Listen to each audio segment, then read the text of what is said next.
ఏం లేదు రుద్రా, మీ పెద్దమ్మ భానుని తలుచుకుని బాధపడుతుంటే జరిగింది మర్చిపో అని ధైర్యం చెప్పాను.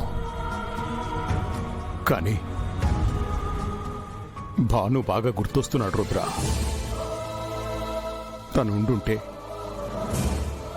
నాకు నీకు చాలా సపోర్టుగా ఉండేవాడు. కానీ దేవుడు ఎప్పుడు ఏది ఎందుకు చేస్తాడో తెలీదు. భాను దూరమై మీ పెద్దమ్మ రోజూ బాధపడుతోంది. కానీ భాను కళ్ళతో కార్తీక్ రాగానే అనుమానించి అవమానించింది. కానీ నిజం తెలిసి చాలా బాధపడుతోంది. భాను లేకపోయినా తనకి కుటుంబం మీద ప్రేమ చావదు. అందుకే కార్తీక్ మనకు దగ్గరయ్యాడు. పాపం మొన్న జరిగిన దానికి తనెంత బాధపడుతున్నాడో. నేను కార్తీక్కి కాల్ చేసి మాట్లాడాను పెదనన్న. తను పరిస్థితిని అర్థం చేసుకున్నాడు. మన భానులాగే తనకు ఓపిక ఎక్కువ. మన భానులాగే అందర్నీ తన వాళ్ళనుకుంటాడు. కార్తీక్ని కలిసిన ప్రతిసారి తనెప్పటినుంచో తెలిసిన ఫీల్ కలిగేది రుద్రా. అదెందుకో మొన్ననే అర్థమైంది.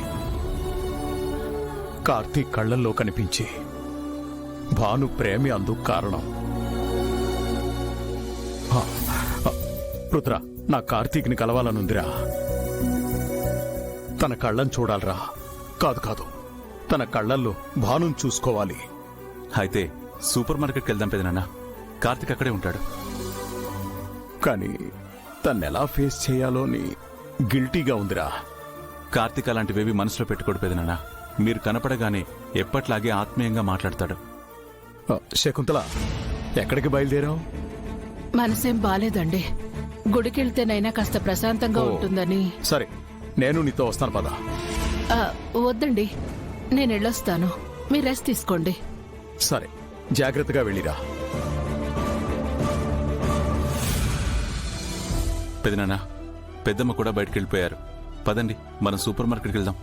నువ్వెందుకులే రుద్రా, నీ చేయి నొప్పి పూర్తిగా తగ్గలేదు. పైగా ప్రయాణం హోమం అంటూ బాగా అలిసిపోయావు.